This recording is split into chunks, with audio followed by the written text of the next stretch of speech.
What are we doing here? And where are we gonna go? It's like we just woke up one morning and then it's welcome to the show. Don't ask any questions, just go with the flow. Make as much money as you can and try your best not to get broke. Copy everything you see on the TV, from the hairstyles to the clothes, and don't think too often, just do exactly as you're told. And if you ever get confused, then just turn towards the alcohol.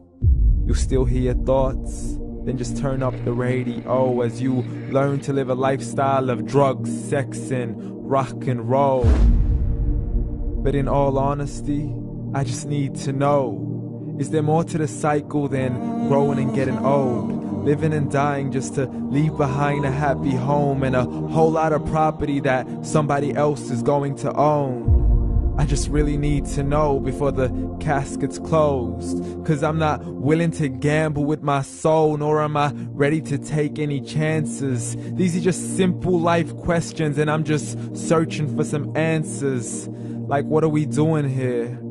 And what is our purpose? How did we get here, and who made us so perfect? And what happens once we go, or is this world all really worth it? Questions we don't answer because apparently we don't really have to. There's no purpose to this life and our existence is merely natural. Then in that case, please let me ask you, did you create yourself, or was it somebody else who had fashioned you? 'Cause you're a being that's impeccable, faultless and unparalleled. You're a product of supreme intelligence and I'm merely being rational. For there isn't a camera on this earth that can come close to the human eye, nor a computer that can compete alongside the human mind. And if the whole world was to come together, we wouldn't be able to create a single fly. So many signs, yet we still deny.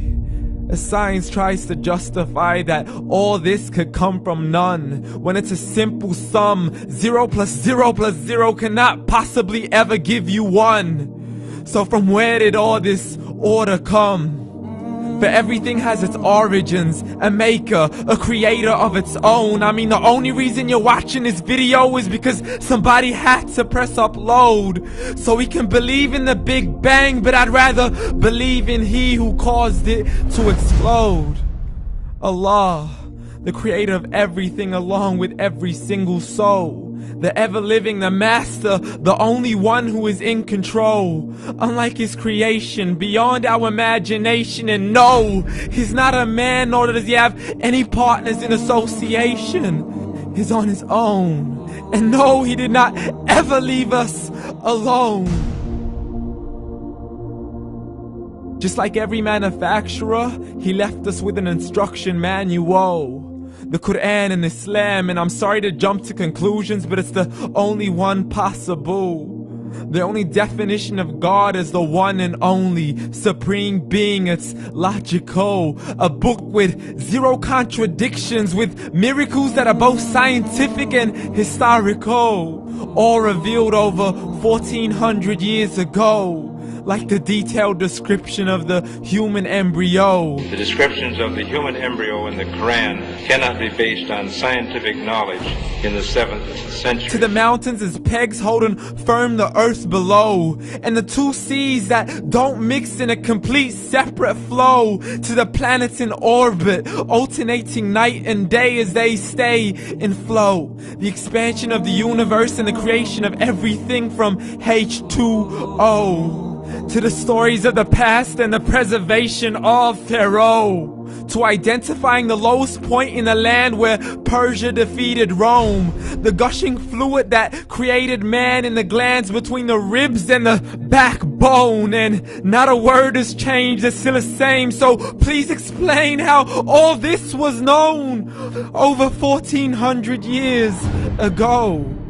To a man who couldn't read or write as he would recite whatever the angels spoke.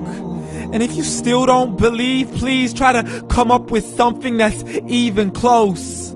But you can't, so we took God as a mockery and his messengers as a joke. Muhammad could not read or write.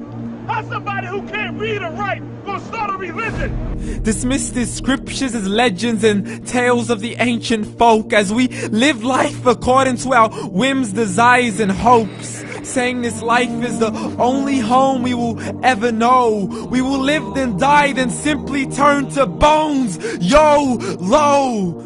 Correction, after the grass dies, the rain arrives and it regrows, and Allah promises to do the same thing to your very soul and bring you back from your very fingertips to your toes, as the all-seeing supreme being watches us so close, and we are surely being tested in our wealth, our health, and our self, and everything that we've been blessed with. So believe, for we will surely be resurrected and be brought back to our Lord and account for every single deed, as He hands us our books and orders us to read. From the bad to the good and everything in between. You yourself are sufficient for your own accountability, so don't be mad at me. You are the one who thought He wouldn't come back to me. I gave you a whole life long to search after me, but you were busy in all that which was temporary. So read, and glad tidings to all those who believed. And if you disbelieve, read. And don't let that day be the first day you find out what your life really means. Read.